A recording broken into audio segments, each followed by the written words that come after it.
Hello guys, मैं हूँ ऋषभ और आज की वीडियो में मैं बात करने जा रहा हूँ लिस्ट के बारे में। लिस्ट हम कैसे क्रिएट करते हैं, लिस्ट कितनी तरीके की होती हैं और इसका क्या यूज़ होता है अपनी वेबसाइट में।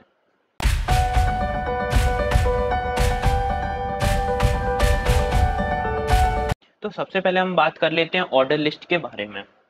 तो आप लोगों को नाम सुनकर समझ में आ रहा होगा ऑर्डर लिस्ट क्या है। ऐसी लिस्ट जो ऑर्डर में लिखी हो। हम एक बार बना के देख लेते हैं ऑर्डर लिस्ट को, तो आपको अच्छे से समझ में आ जाएगा। तो मान लो मैं स्टूडेंट्स की लिस्ट बनाता हूँ। इसमें मैं सबसे ऊपर अपना नाम लिख देता हूँ, दूसरे नंबर पे किसी और का नाम लिख देता हूँ, तीसरे नंबर पे, चौथे नंबर पे और क्या नाम लिखूँ। तो ये मैंने बना दी अपने स्टूडेंट्स की लिस्ट। तो आप ये देख पा रहे होंगे, ये जो भी मैंने लिस्ट क्रिएट की है ये ऑर्डर में की है, मतलब 1 2 3 4 5, ये सब क्या है, ऑर्डर में की है। अब अगर मुझे ये लिस्ट ऑर्डर में क्रिएट नहीं करना है, मुझे अनऑर्डर में क्रिएट करना है, तो मैं क्या क्या करूंगा, मैं इस तरीके के बुलेट्स का यूज करूंगा। क्या यूज करूंगा, डिफरेंट तरीके के, कि मैं इस तरीके के बुलेट्स यूज कर रहा हूँ। ये हमारा कहलाता है अनऑर्डर लिस्ट, जिसमें हमें ऑर्डर का पता नहीं चलता है। अगर मैं ऑर्डर लिस्ट की बात करूं तो इसमें हमें पता चल रहा है ऑर्डर क्या है, जो भी लिखा हुआ है हमारे इसमें 1 2 3, इस तरीके से आप देख सकते हैं 1 2 3 4 ABCD और स्मॉल ABCD। तो ये सब क्या है, हमारे ऑर्डर को शो कर रहे हैं, ये हमारी क्या कर रहे हैं, ऑर्डर को शो कर रहे हैं। तो अभी आपको समझ में आ गया होगा ऑर्डर लिस्ट क्या है, अनऑर्डर लिस्ट क्या है। और डिस्क्रिप्शन लिस्ट के बारे में हम देख लेंगे अभी, जब ऑर्डर और अनऑर्डर हम देख लेंगे कि कैसे क्रिएट करते हैं हम हमारे वेब पेज पे, कैसे कौन कौन से एट्रीब्यूट हम यूज कर सकते हैं। तो चलिए देख लेते हैं। सबसे पहले आप खोल लेंगे अपना VS कोड। तो हम अपने फ़ोल्डर में आ चुके हैं जिधर हम अपनी कोडिंग कर रहे हैं। तो सबसे पहले हम राइट क्लिक करके ओपन कर लेते हैं VS कोड। तो हमारा खुल चुका है VS कोड। तो मैंने आप लोगों को पिछले लेक्चरों में बताया था कि देख लेते हैं टेबल को कैसे क्रिएट करते हैं, उनके क्या क्या एट्रीब्यूट हम यूज़ करते हैं। और बहुत सारे एलिमेंट्स हैं, अभी बहुत सारे तो नहीं मगर हैं कुछ एलिमेंट बचे हुए हैं टेबल के, जो मैं CSS पढ़ाऊंगा तब मैं आपको बताऊंगा कि वो कौन कौन से टेबल के एलिमेंट्स हैं जो हमको पढ़ने ज़रूरी हैं।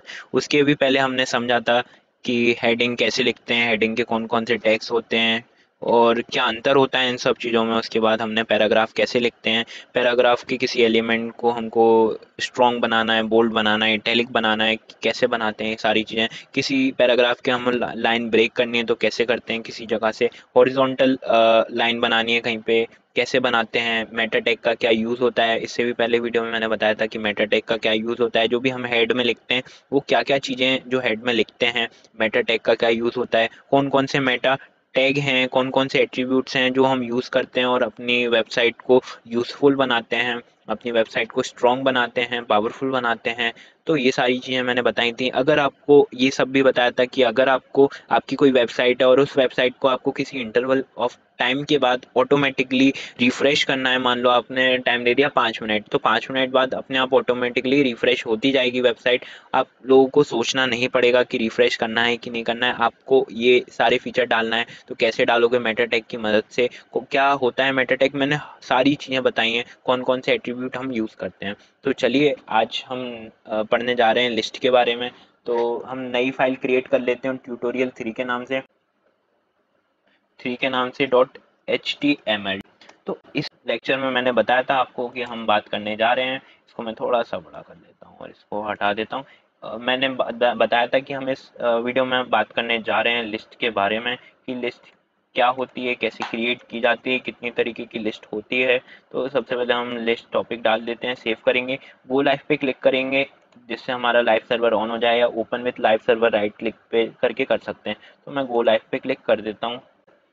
उसके बाद अगर आपके VS कोड में गो लाइव का ऑप्शन नहीं आ रहा है तो आप इस प्लेलिस्ट की थर्ड वीडियो में जाके देख सकते हैं कि कैसे आपको इंस्टॉल करना है VS कोड। आपने VS कोड तो इंस्टॉल कर लिया है, लाइव सर्वर को कैसे इंस्टॉल करना है और क्या सेटिंग बिठानी है जिससे सारी चीज़ें मेरी जैसी हो जाएं।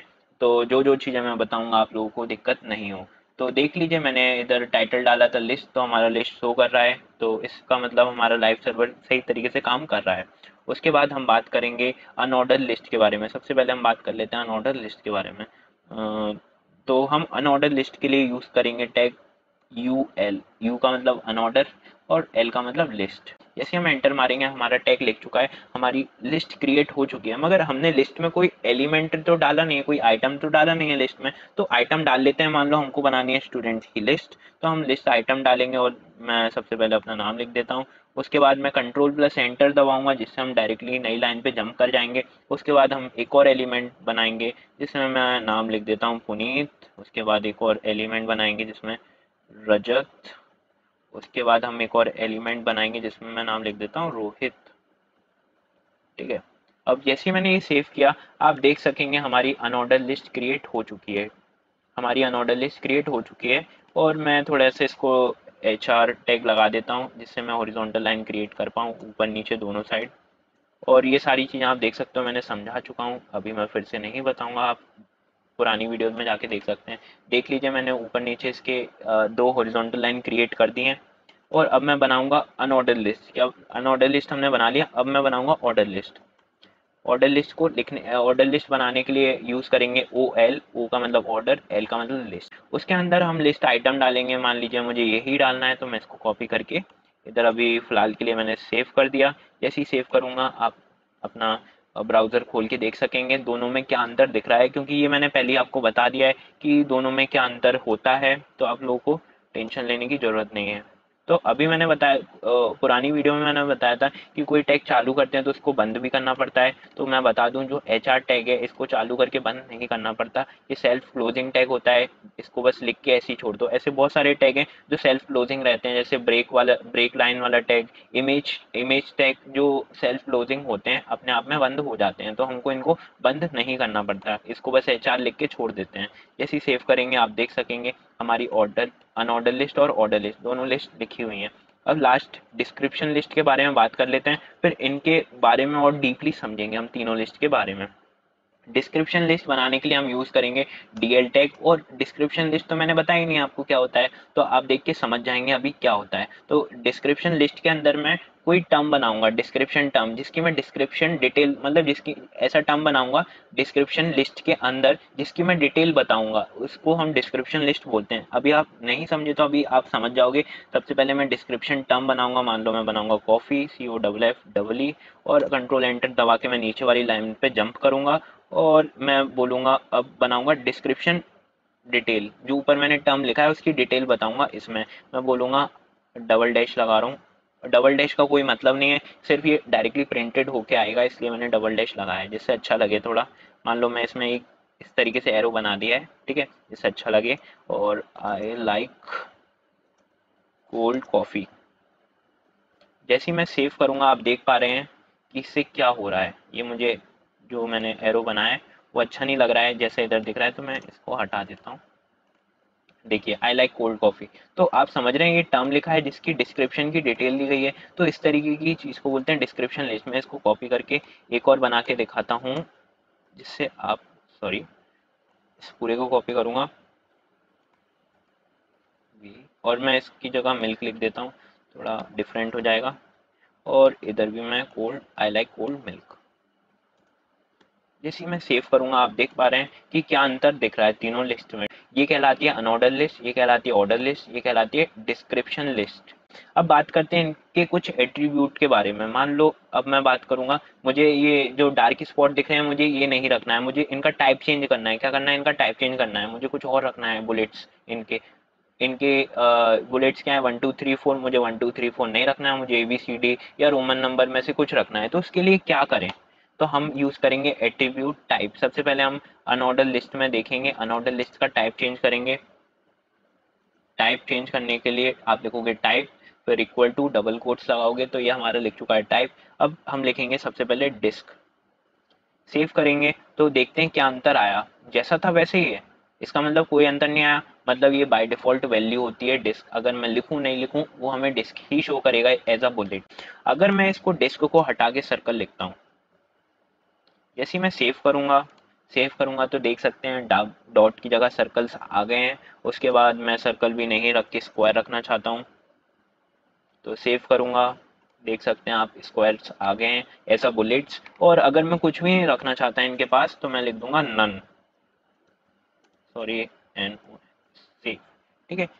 तो मैंने इसके सारे बुलेट्स हटा दिए। अभी मैं बताऊंगा कि बुलेट्स हटाने का क्या फ़ायदा होता है, इससे हम क्या कर सकते हैं, और लिस्ट का कहाँ पे यूज़ करना है वो तो आप अपने तरीके से समझ ही सकते हैं। मैं इधर लिख देता हूँ सर्कल,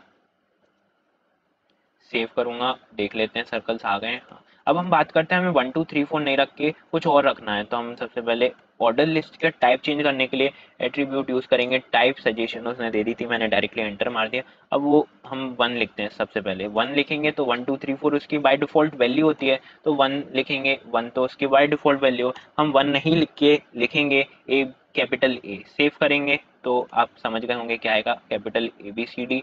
मान लो capital A B C D नहीं, मुझे small A B C D देना है, कंट्रोल प्लस एस से सेव किया।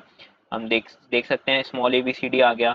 अगर हमें small A B C D नहीं, हमें रोमन नंबर चाहिए, वो भी कैपिटल आई वाला, कैपिटल आई, कैपिटल 2 आई, इस तरीके से 1 2 3 4, तो इस तरीके से रोमन नंबर आ गए। स्मॉल आई से रोमन नंबर चाहिए तो आप देख सकते हैं, ये हर तरीके की पॉसिबिलिटी मैंने बता दी है कि ऑर्डर को हम कैसे दिखा सकते हैं, अनऑर्डर, ऑर्डर लिस्ट और डिस्क्रिप्शन लिस्ट। अब मैं बात करना चाहूँगा, मान लो इसका मैं 1 2 3 4 से स्टार्ट करता हूँ। अब मान लो मुझे ये जो काउंटिंग है 1 2 3 4 आ रही है, मुझे 1 2 3 4 से स्टार्ट नहीं करना है इसकी काउंटिंग, मुझे करना है 51 52 53 54 इस तरीके से। तो हम इसकी जो काउंटिंग है वो स्टार्ट करेंगे 51 से। तो कैसे करेंगे, हम स्टार्ट का यूज़ करेंगे, स्टार्ट एट्रीब्यूट लगाएंगे जिसमें हमें चाहिए इसकी वैल्यू 51 से।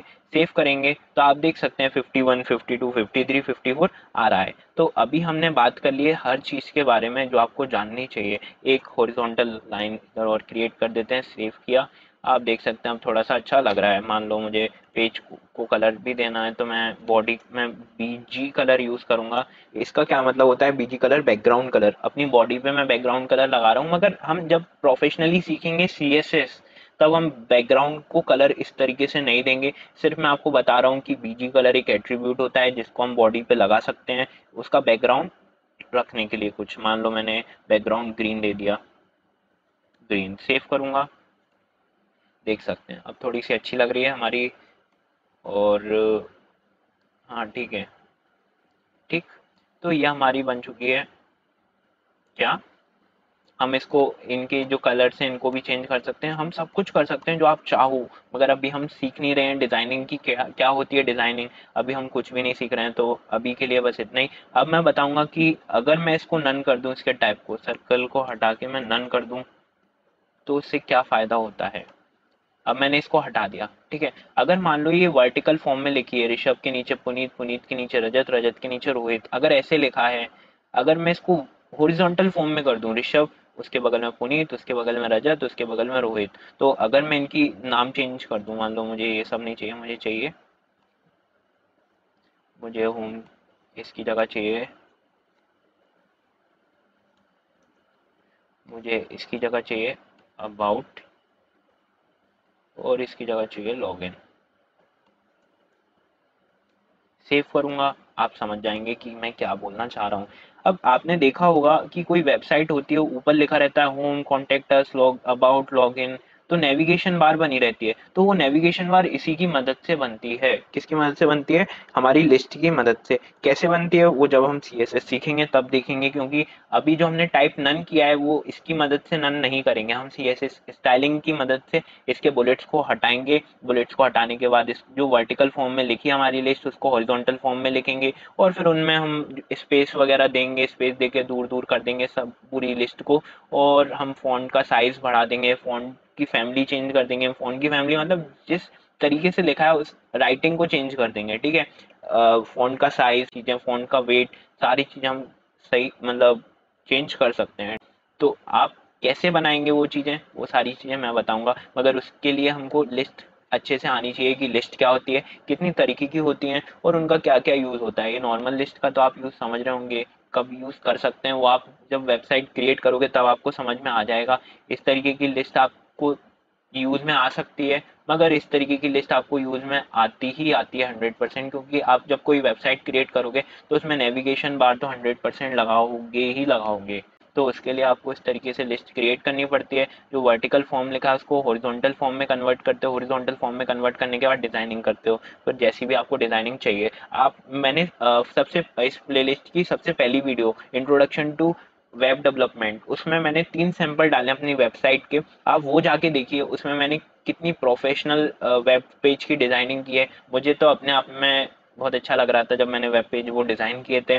और आप देख सकते हो उनके नेविगेशन बार उसमें ऐसे ही लिखा है, होम, कॉन्टेक्ट अबाउट, लॉगिन, इस तरीके से लिखा है, आप जाके देख सकते हैं, अलग अलग तरीके से लिखा हुआ है। तो आप जाके देखिए और लाइक करिए, सब्सक्राइब करिए और शेयर करिए जितना हो सकता है वीडियो को, जिससे ज़्यादा से ज़्यादा लोग देख पाएँ, सीख पाएँ ये सारी चीज़ें।